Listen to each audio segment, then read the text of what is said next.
Querido, abra lá em Romanos capítulo 11, versículo 22.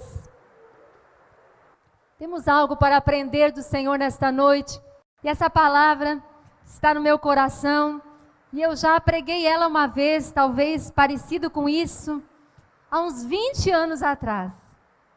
Porque eu acho maravilhoso conhecer Deus na maneira completa como Ele é. E a Bíblia nos revela esse Deus que é completo. Versículo 22 diz: portanto, considere a bondade e a severidade de Deus. Severidade para com aqueles que caíram, mas bondade para com você, desde que permaneça na bondade dele. De outra forma, você também será cortado. Então, gostaria de falar hoje sobre você considerar a bondade e a severidade de Deus. Primeiro, gente, que eu quero que cada um de nós entenda que a ideia que nós temos de Deus não significa que essa ideia seja real. A ideia que nós temos de Deus é nossa, não é dele. Vou repetir. A ideia que nós temos de Deus, quem nós achamos que Deus é nossa ideia. Não significa que Deus seja exatamente conforme aquilo que nós temos, uma imagem dele na nossa cabeça. Deus é Deus independente do que a gente pense sobre ele, certo? Então essa é a primeira coisa. Então nós dependemos da palavra de Deus para conhecer a Deus. É a Bíblia quem nos revela as diferentes facetas do caráter de Deus. E nós precisamos conhecê-lo profundamente, porque nossa vida agora pertence a Ele. Nós o amamos, nós o servimos. Nós precisamos conhecer esse Deus tão maravilhoso. E no Novo Testamento, então, fala aqui para considerar a bondade e a severidade de Deus. Algumas pessoas, quando não conhecem muito a Bíblia e começam a ler o Antigo Testamento, ficam um pouco assustadas. Porque diz assim, o Deus do Antigo Testamento é muito bravo. O Deus do Antigo Testamento castiga todo mundo. Ele é um Deus irado. É um Deus que está sempre pronto para castigar. Eu não sei se eu quero chegar perto desse Deus. Mas daí o Deus do Novo Testamento, Jesus, esse sim. Esse é querido, esse é amor, esse é paz, esse é paciência. E Jesus sim. O Deus do Antigo Testamento, não sei. Jesus sim. E a Bíblia nos revela Deus. E Deus, Pai, que é aquele que se revela no Antigo Testamento, é o mesmo Deus que se fez carne e habitou entre nós na pessoa de Jesus. É o mesmo Deus. Duas pessoas, mas o mesmo Deus. É a manifestação de Deus de uma maneira, de outra maneira. Mas eles não competem entre si. Eles não têm diferente caráter. Eles não têm diferentes opiniões sobre as coisas. Amém? Então vamos conhecer um pouquinho isso. Hebreus capítulo 1, versículo 3. Eu amo esse texto que diz assim, ó, que nos últimos tempos Deus se manifestou através do Filho. E Ele é a exata expressão do ser de Deus. Diga, Jesus é a exata expressão do ser de Deus. Então, quando você quer conhecer o Deus de toda a Bíblia, você vai conhecer através de Jesus. Jesus é a exata expressão de Deus. Então, tudo aquilo que nós lemos no Antigo Testamento, nós temos que compreender que Deus está revelando o seu caráter, que se manifesta em Jesus. E Jesus veio a esta terra e Ele veio para salvar, amém? Mas Ele virá uma segunda vez e Ele virá como juiz. Também, amém? Jesus veio a primeira vez para salvar, mas Ele virá uma segunda vez, glorificado, exaltado, entronizado como Ele está, Ele virá para julgar os vivos e os mortos. Então, este mesmo Deus, nós queremos conhecer um pouquinho. Deus vai nos revelar através da sua palavra e vamos compreender a bondade e a severidade de Deus. Aqui no capítulo 11, está terminando um bloco de 3 capítulos bastante complicados na Bíblia. Não são fáceis de entender esses capítulos. Mas eu vou passar rapidamente em algumas coisas. No capítulo 9, Deus diz, não precisa você abrir, Deus diz que Israel cometeu o pecado do orgulho. Ele se orgulhou e ele quis comparecer diante de Deus baseado nos seus próprios méritos, nas suas obras. Nós somos iguaizinhos. Nós também achamos que podemos comparecer diante de Deus baseado naquilo que nós fazemos. Por exemplo, nós gostamos de retribuir. A nossa cultura é assim, ninguém gosta de ficar devendo nada. Alguns gostam, né? É uma pena. Mas não gostamos de ficar devendo favor para os outros. Alguém nos convida para comer na sua casa e nós dizemos assim, precisamos retribuir. Né? Alguém, quando nós fazemos alguma coisa para os outros e nos damos conta, nós queremos restituir, para ninguém ter nada a dizer de nós, não é assim? Israel, isso é orgulho. Isso é orgulho.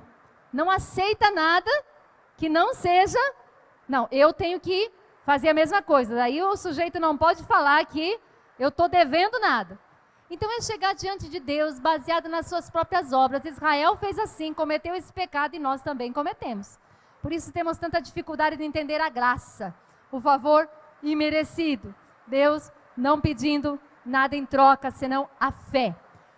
Mais para frente, no capítulo 10, diz que Israel cometeu o pecado da desobediência e da rebeldia. E aí? Nós também não somos muitas vezes desobedientes e rebeldes? Tudo a mesma coisa. E no capítulo 11 diz que Israel foi incrédulo. Então eles cometeram 4 pecados: orgulho, desobediência, rebeldia, incredulidade. E aí vem esse texto. E nós dizemos até aqui tudo igual, porque nós somos igual a este povo, somos iguais a este povo. Então Deus manda considerar a bondade e a severidade. Por isso que precisamos entender que Deus e Jesus são a mesma coisa, para você entender que Deus é bom e Deus é bondoso e Deus é severo. Jesus é bondoso, Jesus é severo. É a mesma coisa, mesmo Deus. João capítulo 17, Jesus disse: Pai, para que eles estejam, eu oro para que eles sejam um, para que, como eu estou em ti, tu estás em mim, assim sejam eles em nós. Filipe uma vez disse assim, chegou para Jesus, disse: Jesus, mostra-nos o Pai. Jesus disse: como assim mostra-me o Pai? Quem vê a mim, vê o Pai. Você não acredita que eu estou no Pai e o Pai está em mim? Então, mesma coisa, tá? Mesma coisa. Vamos considerar a bondade de Deus em alguns textos aqui. Eu quero que você abra em Êxodo, capítulo 34. Vocês estão ouvindo repetidamente aqui, nas nossas pregações, que Deus é amor e Deus é justiça. Deus é amor, mas Deus é justo. Por isso Ele precisa punir o pecador. Então Ele dá uma sentença a todos os culpados, e nós todos somos enquadrados, porque todos pecamos. Então Deus precisa punir o pecador. Deus precisa vencer, punir o pecado. Então Ele envia Deus Pai do Antigo Testamento, que é o mesmo, eu vou falar assim só para que você entenda, mas é o mesmo Deus. Deus envia Jesus, Deus nos dá Jesus para morrer no nosso lugar, e Jesus se dá para morrer no nosso lugar, os dois combinados. Assim Deus é perfeitamente justo em punir o pecado, mas é perfeitamente amor em nos poupar, deixando que o castigo caísse sobre Jesus. Isso não é maravilhoso? Essa mensagem tem que ser meditada por mim e por você todos os dias da nossa vida. Essa é a essência de todo o Evangelho. O Pai e o Filho pagaram a conta. Nós somos livres porque eles pagaram. Aqui no capítulo 34 de Isaías, Êxodo, 6, diz assim: e passou diante de Moisés proclamando: Senhor, Senhor, Deus compassivo e misericordioso, paciente, cheio de amor e de fidelidade. Como é esse Deus? Compassivo, misericordioso, paciente, cheio de amor e de fidelidade. Parece Jesus, né? Parece Jesus. É Deus, é o mesmo Deus. Versículo 7, o comecinho fala que mantém o seu amor a milhares e perdoa a maldade, a rebelião e o pecado. Que Deus maravilhoso é esse? Vai lá para o Salmo 145. Você vai folhear bastante a Bíblia hoje. Eu gosto que cada um enxergue, leia na sua própria Bíblia. A palavra de Deus é a verdade e ela que nos revela quem é Deus. Salmo 145, versículo 8 e 9 diz: o Senhor é misericordioso e compassivo, paciente e transbordante de amor. O Senhor é bom para todos. A sua compaixão alcança todas as suas criaturas. Versículo 13: o teu reino é reino eterno, o teu domínio permanece de geração em geração. O Senhor é fiel em todas as suas promessas e é bondoso em tudo o que faz. O Senhor ampara todos os que caem e levanta todos os que estão prostrados. Diga: esse é o meu Deus. Considere a bondade desse Deus tão tremendo. O povo do Antigo Testamento tinha esta imagem de Deus. Eles não tinham uma imagem. Quando a gente lê na Bíblia, quem enxerga Deus perigoso, irado, é aqueles que estão em rebelião contra Deus. Mas aqueles que conhecem Deus, o veem dessa forma. Salmo 107, você está aí pertinho? 107, é tido como o Salmo da bondade. Os Salmos são ricos em expressar quem é Deus. É nos Salmos que nós encontramos que o Senhor é altíssimo, que Ele é um rochedo, uma rocha firme, uma cidade fortificada, que Ele é nosso amparo. Encontramos muita coisa nos Salmos. Versículo 1, Salmo 107. Deem graças ao Senhor, porque Ele é bom, e o seu amor dura. Versículo 8. Leem vocês. Versículo 15. Que eles... Versículo 21. Versículo 31. Viu? Tem 5 blocos nesse salmo. Diz assim que o povo estava padecendo, estava sofrendo, então eles clamaram ao Senhor e Deus veio em socorro. Que eles deem graças ao Senhor, porque o Senhor é bom e que celebrem os seus feitos entre os homens. E assim vai repetindo 5 vezes, depois você pode ler em casa, o Salmo da bondade, proclama a bondade do Senhor. Salmo 86, aí pertinho. 86, versículo 5. Tu és bondoso e perdoador, Senhor, rico em graça para com todos os que te invocam.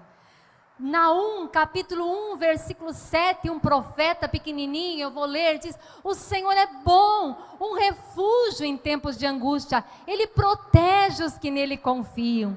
Era assim, queridos, que o povo do Antigo Testamento, os profetas, o povo de Israel, os poetas viam o seu Deus, um Deus compassivo, bondoso, cheio de misericórdia.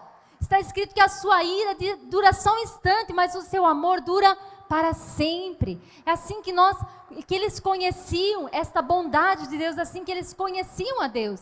Foi essa visão de um Deus compassivo e cheio de misericórdia que atrapalhou Jonas. Vocês lembram da história de Jonas? Nínive era a capital da Síria, um império terrível, e estava assolando todos os povos ao redor. Os pecados de Nínive tinham chegado até a tampa. Depois, daqui a pouco na mensagem você lembre disso. Tinham enchido a medida. E então Deus diz para Jonas: vai lá, Jonas, e prega para esse povo, e diga que em 40 dias eles serão destruídos. E Jonas disse: não vou. Aí aconteceu tudo que vocês sabem, né? Jonas pegou um expresso baleia e tudo aquilo, e e na segunda vez ele foi. E aí ele pregou aquela mensagem de má vontade. Daqui 40 dias vocês vão ser destruídos. Daqui 40 dias vocês são destruídos. Deus mandou dizer que vocês vão ser destruídos. Aquela mensagem de má vontade, sem nenhuma compaixão. Ouvi de uma história de um pastor que pregou uma mensagem sobre salvação. E aí no final falou assim: vocês entenderam que se você não entregar sua vida para Jesus, se arrepender dos seus pecados, aceitar Jesus como seu Senhor e Salvador, você vai para o inferno? Quem quer aceitar Jesus aqui? Ninguém levantou a mão. Ele falou: pois então vamos para o inferno. Vamos cantar? Mais ou menos assim, uma mensagem seca, dura, sem nenhuma compaixão. Jonas fez isso. E aí o que aconteceu? Lá no capítulo 4, no final do desfecho do livro, o povo se arrependeu, né? Diz que do rei até os animais, uma expressão, vestiram um pano de saco, cinza, se arrependeram, se humilharam diante de Deus. O que Deus faz quando o povo se arrepende? Muda de ideia, né? Susta o juízo, porque Ele é bom, Ele é compassivo, Ele é cheio de misericórdia. Jonas chegou para Deus e disse: foi por isso que eu não queria vir. Eu sabia. Se você quer colocar lá na tela, Jonas capítulo 4, versículo 2. Diz: eu sabia, tu és um Deus compassivo, muito paciente, cheio de amor, que promete castigar, mas depois se arrepende. E agora estou eu aqui passando vergonha, dizendo uma coisa que não aconteceu. E Jonas estava muito aborrecido, né? Vocês conhecem a história, Deus teve que tratar do Jonas, ensinar ele a ter misericórdia, porque essa era a visão que se tinha. Eu sabia que tu és um Deus, olha lá, eu sabia.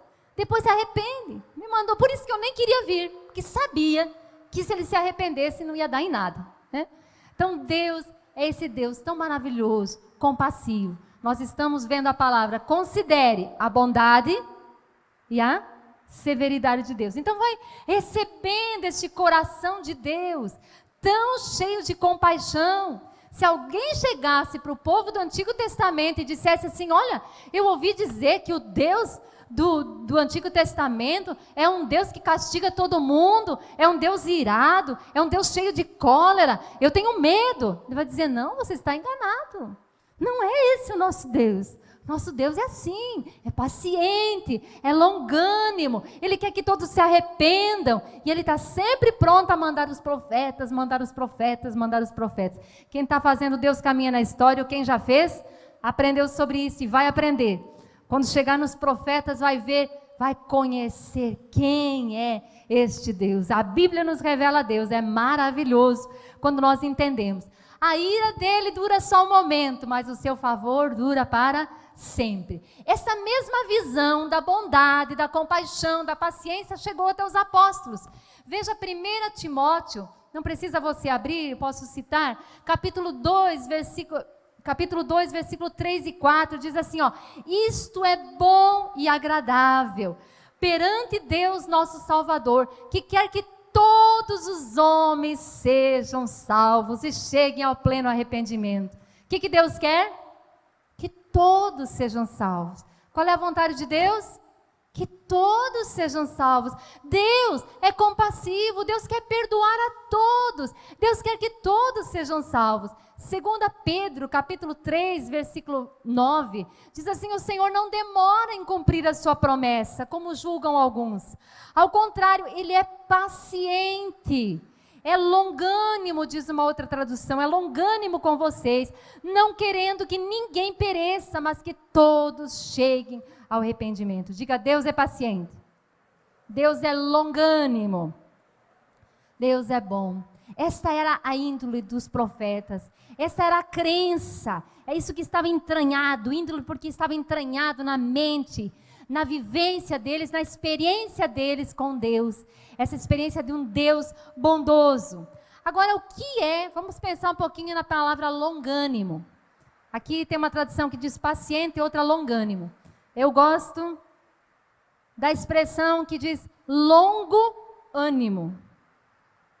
Longo pavio é mais contemporâneo.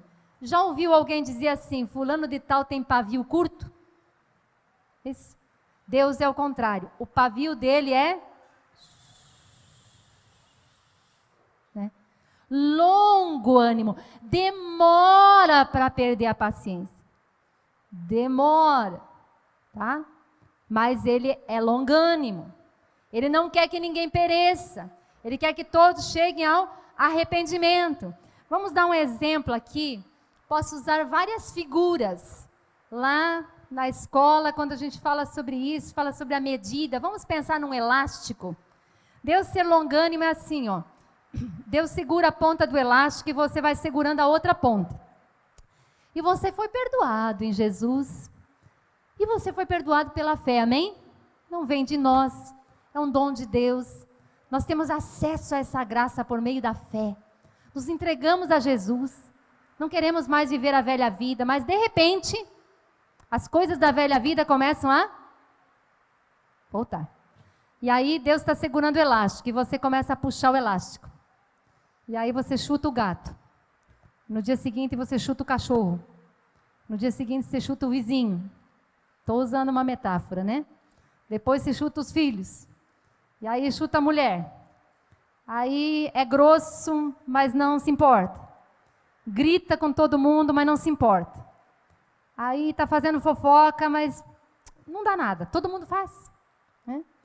Aí mente um pouquinho. Ah, não dá nada, uma mentirinha branca. Aí vai indo. E o que está acontecendo? Você está puxando o elástico. Deus é longânimo. Chega um momento que o elástico, né? E aí entra a severidade. Considere a bondade de Deus e considere a severidade. Vamos conhecer um pouquinho a severidade? No mesmo texto de Êxodo, capítulo 34, versículo 5, que diz que o Senhor passou diante de Moisés e proclamou que ele é compassivo, paciente, tardio em irar-se. Diz, contudo, não deixa de punir o culpado. Naum, capítulo 1, versículo 3, diz que o Senhor é muito paciente, mas o seu poder é imenso e ele não deixará impune o culpado. Diga, não inocente o culpado. Quando eu estudei sobre aqui, eu fiquei muito feliz, mas fiquei muito cheia de temor. Sabe por quê? Tem horas que o culpado é você e tem muitas horas que o culpado em tudo. Pensa aí, ó, você discutiu em casa, de quem é a culpa? Você diz que é do outro e o outro diz que é sua, mas Deus é um perfeito juiz. Deus conhece as coisas que são ditas e aquelas que são pensadas. Ele conhece aquilo que nós dizemos e aquilo que nós queremos dizer com aquilo que nós estamos dizendo. Deus conhece todas as coisas. Então nós podemos dizer, eu estou brigado com aquele lá, mas também quem é que convive com aquele sujeito? Deus está dizendo a mesma coisa? E aí em casa, aí com os filhos, aí com os empregados, aí com o patrão e assim por diante. E eu vi, Deus não inocenta o culpado. Eu já pensei assim, legal. Então eu posso descansar e que Deus vai dar um jeito em todo mundo. Bem legal. E quantas vezes que eu sou culpado? Deus não inocenta o culpado. Ai de mim, Senhor. Tem misericórdia, Senhor. Tem misericórdia, Senhor. Tem misericórdia. Paulo diz assim, olha, de nada me acusa a minha consciência. Estou limpo. E aí ele continua. Mas nem por isso eu me dou por justificado, porque tem quem me julgue. A nossa consciência às vezes é cauterizada. Você tem calo na sua mão? Nem que seja no polegar de digitar?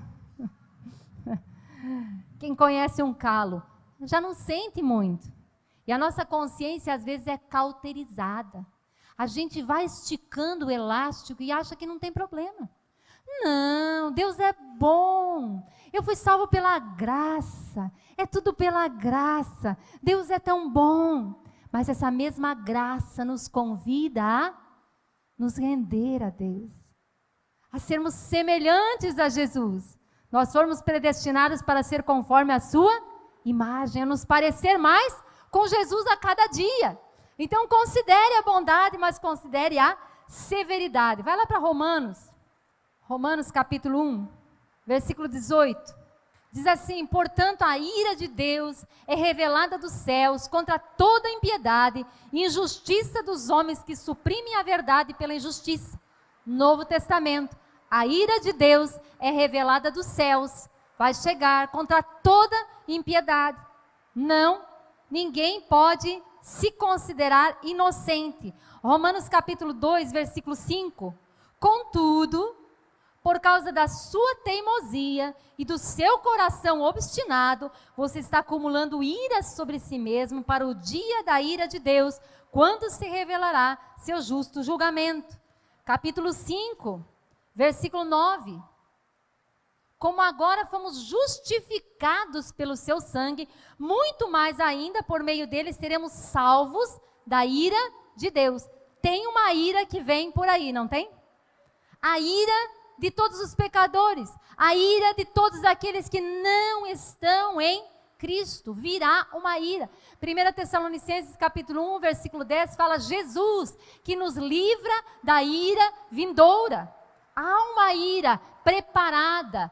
Jesus veio primeiramente para salvar, mas ele virá uma segunda vez, e ele virá como juiz para julgar os vivos e os mortos e retribuir a cada um conforme o seu posicionamento. A Bíblia diz: aquele que crê já está salvo, mas quem não crê já está julgado. Aquele que tem o filho tem a vida, mas aquele que não tem o filho não tem a vida, mas sobre ele pesa a ira de Deus, a ira lá. Mas não vamos pensar que só exista essa ira lá, porque Deus nos trata como filhos. Aqui em 2 Tessalonicenses 2:6, não precisa você abrir, o apóstolo diz assim: eu acho justo, e é justo, que Deus retribua com tribulação aqueles que hoje nos atribulam. Deus vai retribuir com sofrimento aqueles que hoje nos fazem sofrer. Agora inverte a frase. Deus vai retribuir com sofrimento sobre tudo aquilo que eu faço aos outros. Digo que sempre é uma faca de 2 gumes, tá? Então nós sempre temos que olhar. Deus é, considerai a bondade de Deus, considerai a severidade. Precisamos olhar os 2 aspectos. A ira de Deus dura apenas um momento, tenho repetido bastante isso. Mas o seu favor dura para sempre. O seu favor dura para sempre. Agora, gente, a ira de Deus, nem que seja só por aquele momento, ninguém deve desejar ser alvo da ira de Deus. Que quando Deus vem, né, muitas vezes fulmina. Tem um provérbio que diz assim: aquele que repreendido constantemente endurece a cerviz, será quebrantado repentinamente sem que haja cura. Tem sempre alguém que te ama o suficiente para dizer: não vai por aí, cuidado, esse caminho não é bom, não vai por aí. Deus se revela assim, mandando os profetas, e hoje na igreja nós temos pessoas que se importam conosco o suficiente para ficar nos alertando, para ficar nos direcionando, para nos chamar de volta. E quando nós dizemos não quero saber de ninguém, isso é a nossa própria queda, nossa própria destruição, porque é Deus quem vai nos atraindo dessa maneira. Mas 2 versículos ainda do Novo Testamento, para nós conhecermos e considerarmos a severidade de Deus. Hebreus capítulo 10, versículo 30 e 31, falando agora com o povo que era cristão, povo dele. Hebreus 10, 11 e 12, pois conhecemos aquele que disse: a mim pertence a vingança, eu retribuirei, e outra vez o Senhor julgará o seu povo. Terrível coisa é cair nas mãos de um Deus vivo. Diga para o seu irmão: considere a bondade de Deus, mas também a severidade. Espero que você compreenda o que é que eu estou querendo dizer. Nós vivemos, gente, num tempo em que a maneira como as pessoas se portam, ou até a paternidade, como a paternidade é exercida, não ajuda a nós entendermos o que é o amor firme, o que é um amor que se importa. A gente foi tão permeado pelo humanismo, pela ideia de que o homem é o centro, de que o homem que é importante, que nós achamos que amar é passar a mão, que amar é não falar nada, que amar é deixar o outro ir por buraco. Está vendo o outro cair no precipício? E a gente, não, mas eu não posso eu tenho que respeitar. Respeito sempre, mas o amor, aquele que realmente ama, se importa. Aquele que realmente ama, dá um passo a mais. Então assim, muitas vezes os pais, não os de Marechal Cândido Rondon, só de outras cidades que eu conheço, né? Educam seus filhos assim. O filho, se você fizer isso mais uma vez, você vai apanhar. E aí ele faz. E daí ele olha. E aí o que o pai fala, esquece que ele disse, se você fizer só mais uma vez, você vai apanhar. E ele diz, filho, vou dizer mais uma vez. Se você fizer mais uma vez, você vai apanhar. Aí o filho faz e olha. E aí o pai esquece o que ele falou a primeira e a segunda vez. E ele diz assim, tô perdendo a paciência. E agora, se você fizer mais uma vez, você vai apanhar. Eu tinha um tio meu, que é clássica essa história. Ele já faleceu com o Senhor, um tio do coração. Nós cuidamos dele até o momento da partida, lá ajudando a família. Era um tio do coração. Mas era hilário a maneira como ele falava com o filho. Ele corria, ele falava 10 vezes, tanto que se tornou, a gente tinha os filhos pequenos e nós nos tornamos assim um exemplo. E aí quando a gente falava para os filhos, a gente olhava um para o outro, nós não somos o tio, né? Nós não somos o tio. Porque o tio falava 10, 20 vezes e eu nunca via ele fazendo. Então o menino aprontava e dava risada, mas dava a risada do pai. E aí nós estamos acostumados com esse contexto, de que os pais falam, mas não fazem. E aí a gente chega diante de Deus e diz, Deus é pai. E daí a gente pensa que Deus é como nós, que fala. A Bíblia diz no Salmo que Deus não nos trata segundo os nossos pecados. Isso é bom, mas isso é mal. Isso é bom porque Deus não está com um pau na cabeça, para a hora que a gente pecar, pá. Mas às vezes seria melhor. Ele está com elástico. E aí a gente vai esticando o elástico e vai pensando que nada está acontecendo. Nada está acontecendo. Há 20 anos atrás, quando eu entendi essa palavra, eu dizia, meu Deus, eu dou uma pisadinha e eu já percebo que Deus está me disciplinando. Tem gente que dá uma volta na cidade inteira e ainda nada acontece. Então, isso me leva a entender que tem o elástico de uns que é mais longo do que o elástico de outros, né? Eu só sei uma coisa, o meu elástico é pequenininho, gente. Eu tenho certeza disso. O meu elástico não dura muito. Mas eu acho isso bom, porque significa que Deus não me deixa ir muito longe. Eu apronto umas, Deus já se faz entender que volta aí, que você não é permitido para você esse negócio, não. E aí ele me chama para ficar mais perto dele, mais parecido com ele, e assim por diante. Deus é bom até na sua ira. Olha só que coisa maravilhosa. Até na sua disciplina Deus é bom. Até no seu juízo Deus é muito bom. Então, considerando tudo isso, em um último versículo que é chocante, e diz, está lá em Apocalipse capítulo 6, e fala de algumas coisas que vão acontecer quando Deus julgar esta terra, quando vier a tribulação sobre esta terra. E o livro do Apocalipse é um livro que fala da vitória do Cordeiro. É um livro de vitória, um livro de esperança, mas tem algumas partes que vão descrever essa tribulação. E diz que vai chegar um momento que as pessoas vão começar a gritar e dizer, salva-nos, montes caiam sobre nós e salva-nos da ira do que está sentado no trono e da ira do Cordeiro. É a única vez na Bíblia que aparece o Cordeiro irado. Sabe como a gente é acostumado a ver o Cordeiro? Um Cordeiro manso, mudo, que se dirige para a cruz no nosso lugar. Como um cordeiro mudo, ele não abriu a boca. A primeira vez que ele veio assim. Jesus virá uma segunda vez, ele é o cordeiro, mas ele é Deus, queridos. Considere a bondade de Deus e considere a severidade. Se nós considerarmos esses dois aspectos, isso precisa orientar nossa maneira de viver, não? Isso precisa afetar a minha vida e a sua. Porque tudo que Deus nos revela sobre ele visa, em última instância, o nosso aproveitamento.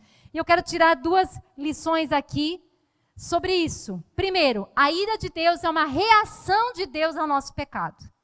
Então, a ira, que não é aquela ira vindoura, mas é a disciplina do Senhor aqui, tá? É o elastiquinho se esticando e a gente permitindo, e chega uma hora que quebra. Então, a ira de Deus é uma reação dele ao nosso pecado. Então, até a ira de Deus é uma bênção para nós. Quando Deus mostra que não é por aí que devemos andar. Mas muitas pessoas, na hora que são repreendidos pelo Senhor, eu tenho que cuidar para não citar muito texto, mas é Provérbios capítulo 3, deve ser versículo 11 por aí, diz assim, ó, não se enojes da repreensão do Senhor. Tem gente que na hora que sente a disciplina do Senhor, ao invés de se render, se rebela. É o que tem de pior para a gente fazer. Quando a gente com amor corrige os filhos, e ao invés dos filhos receberem a correção, se voltam contra os pais. O que a gente pensa? Pá, pior coisa que podiam fazer, porque vão sofrer com isso. Então aqui a ira de Deus é uma reação de Deus ao nosso pecado. Deus não é indiferente ao mal. Nós temos uma vocação, queridos, nós somos salvos pela graça e Deus está fazendo uma obra no meu e no seu coração. Quem é salvo progride na santificação. Quem é salvo tem o Espírito Santo habitando dentro e que vai conduzindo cada dia para se parecer mais com Jesus e não cada dia para se parecer mais com o velho homem.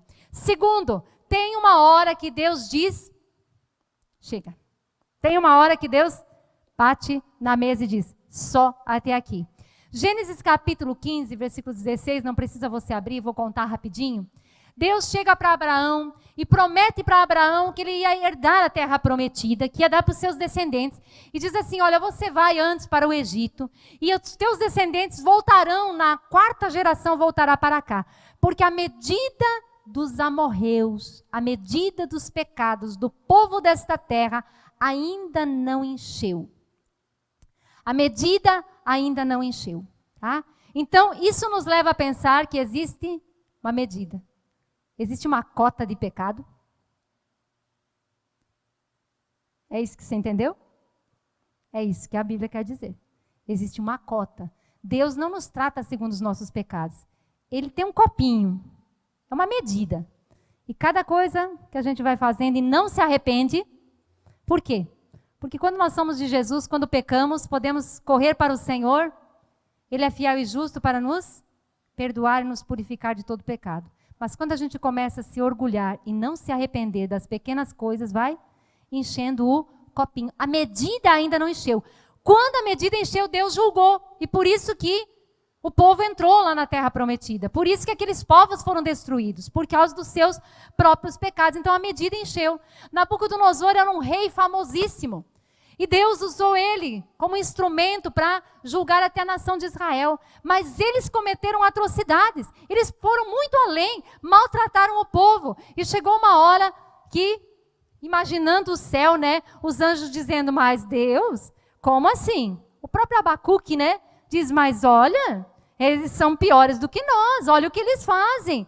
E Deus só dizendo, espera, espera. Espera, Deus mandou várias palavras a Nabucodonosor, dizendo que ele era a cabeça de ouro, que ele era o rei mais importante da terra, mas que ele deveria se humilhar e deveria governar debaixo do governo de Deus. Chegou uma hora em Daniel capítulo 4, que diz assim que ele estava no seu palácio, e ele contemplou o seu palácio e disse, olha o que eu fiz com a minha própria força e com as minhas próprias mãos. Um anjo apareceu na hora e disse, a sentença de Deus, que Deus falou, vai se cumprir sobre você. E naquela hora a Bíblia diz que ele perdeu o juízo, foi morar no pasto, junto com os animais, ficou no tempo, as suas unhas cresceram, o cabelo cresceu, se animalizou. Talvez seja uma expressão aí, mas uma pessoa que simplesmente sai do convívio. A gente conhece pessoas assim que ficam tão longe, tão longe, tão longe, que parece que vão comer com os porcos, como aquele aquela citação que nós vemos, aquela parábola que Jesus comeu. O jovem lá foi comer bolotas com os porcos. Pessoas que ficam nesta situação. Então aqui chegou um momento que Deus disse, chega para Nabucodonosor. E isso não é apenas, gente, no Antigo Testamento. No Novo Testamento, o pastor pregou recém sobre a ceia. Diz assim, olha, se nós nos julgássemos, se nós nos examinássemos, não seríamos julgados. Mas como não nos examinamos, o Senhor nos disciplina para não sermos condenados com o mundo. Tem uma medida, o elástico vai esticando, chega uma hora aqui. Deus precisa, já que a gente não se examina, Deus nos disciplina para não sermos condenados. Jesus chegou lá no templo com um chicote e derrubou as mesas e os cambistas e diz, olha, o zelo da casa de Deus me consome. O Jesus, bondoso, cheio de compaixão, paciente, disse, chega, isso aqui não dá para tolerar. Então é o mesmo Deus, a ira santa de Deus se manifestando. Ananias e Safira, Novo Testamento, Atos dos Apóstolos, meio de um avivamento tremendo. E então Ananias e Safira inventam, lá que venderam um campo, venderam de fato, e trouxeram o dinheiro aos pés dos apóstolos, vieram fazer uma oferta, só que mentiram sobre a quantia. E aí queriam fazer uma moral diante dos outros, dizendo, olha quanto que nós estamos dando, nós estamos realmente convertidos. É aparecer diante de todo mundo. Deus não tolerou. Disse, olha, vou mandar uma mensagem para a igreja nos seus primeiros dias. Não queira aparecer diante dos outros, porque na hora Pedro disse, por que você deixou Satanás encher seu coração? Você não mentiu aos homens, você mentiu a Deus. E na mesma hora ele caiu morto. Daqui a pouquinho, a mulher dele entrou, caiu morta também, foi enterrada. Novo Testamento. Considerai a bondade e a severidade de Deus. Eu sempre penso, podia ser eu. Podia ser nós. Entende? Mas Deus é longânimo, nosso elástico tá maior. Deus diz que sirva de lição, que sirva de lição. Não vemos mais isso. Nenhum julgamento de pessoas da igreja, mas no capítulo 12 tem Herodes. Herodes foi como Nabucodonosor. Ele era um grande rei. E então ele chegou lá num dia, vestiu-se com as suas roupas melhores. E quando ele falou, o povo aplaudiu e dizia, a voz de um Deus e não de homens. E ele recebeu aquilo, achando que ele era grande. A Bíblia diz que na mesma hora, um anjo de Deus o feriu. Ele caiu e foi comido de bicho. Que horrível, que pavor. Mas o juízo de Deus que veio na hora por causa do orgulho. Essa severidade de Deus, gente, se manifesta tanto na história quanto na nossa vida. Abra lá em Hebreus para nós terminarmos. 12, versículos 5 a 7. Vocês se esqueceram da palavra de ânimo que ele lhes dirige como a filhos? Meu filho, não despreze a disciplina do Senhor, nem se magoe com a sua repreensão. Nem se magoe com a sua repreensão. Tem muitos. É muito fácil, na hora que nós somos disciplinados, achar que o problema é o outro, que o problema são as situações, que o problema são as circunstâncias. E ao invés de nos arrependermos e nos voltar para Deus, nos magoamos com Deus. Deixamos de vir na igreja. Ficamos emburrados. Deixa quieto. Vão esfriando na fé. Se rebela. Volta a fazer as coisas do mundo. Filho, não despreze a disciplina do Senhor. Nem se magoe com a sua repreensão. Pois o Senhor disciplina a quem ama e castiga todo aquele a quem aceita como filho. Tem duas situações em que o pai não corrige. O pai quando não presta. Quando é irresponsável. Quando não cumpre o papel da paternidade, que é um amor firme, que é perdão, compaixão, misericórdia, mas é firmeza, diz filho, só até aqui. Que não é o caso de Deus. E o segundo caso é quando o filho não é da gente. Quando você está num lugar e tem uma criança fazendo muita bagunça, o que você faz? Quem é o pai dessa criança? Quem é o pai dessa criança? Por quê? Porque nós não levantamos e vamos corrigir o filho dos outros. Nós podemos até falar com amor, mas nós não vamos corrigir, não é nosso papel. Então tem duas situações que Deus não corrige. Uma não se aplica a Deus, que é quando o pai é irresponsável, quando o pai não cumpre seu papel, não se aplica a Deus. E outra quando não é filho. Mas Deus diz assim, pois o Senhor disciplina a quem ama e castiga todo aquele a quem aceita como filho. Suportem as dificuldades, recebendo-as como disciplina. Deus os trata como filhos. Não se magoe com a repreensão do Senhor. A bondade e a severidade de Deus se casam perfeitamente para o nosso bem. Em Jesus, a bondade e a severidade de Deus se casam perfeitamente para o nosso bem. Feche os teus olhos por um momento. Eu creio muito no poder da palavra. E é o Espírito Santo quem nos convence. Eu não tenho poder de te tocar, não tenho poder de fazer você enxergar, nem reconhecer. Não tenho poder de tirar a cauterização da sua consciência, mas o Espírito Santo tem. Comece a clamar o Senhor. Jesus nos salva da ira que há de vir, mas Deus não é um Papai Noel, que essa figura que só dá presente, que sempre é bonzinho.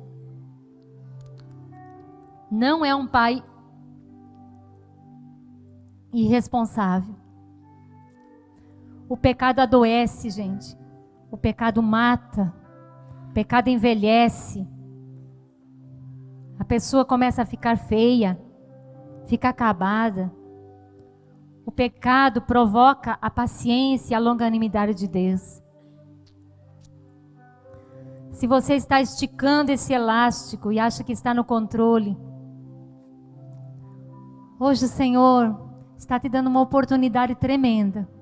Não apenas hoje, mas que nos próximos dias você considere a bondade e a severidade. A palavra precisa fazer efeito na sua vida, senão você só perdeu tempo. É a palavra de Deus, a semente de Deus. Quando nos arrependemos, nosso elástico volta, nós ficamos pertinho de Deus. E para ficar pertinho de Deus, o elástico fica encolhido. Porque quando nos arrependemos, nos voltamos para Ele.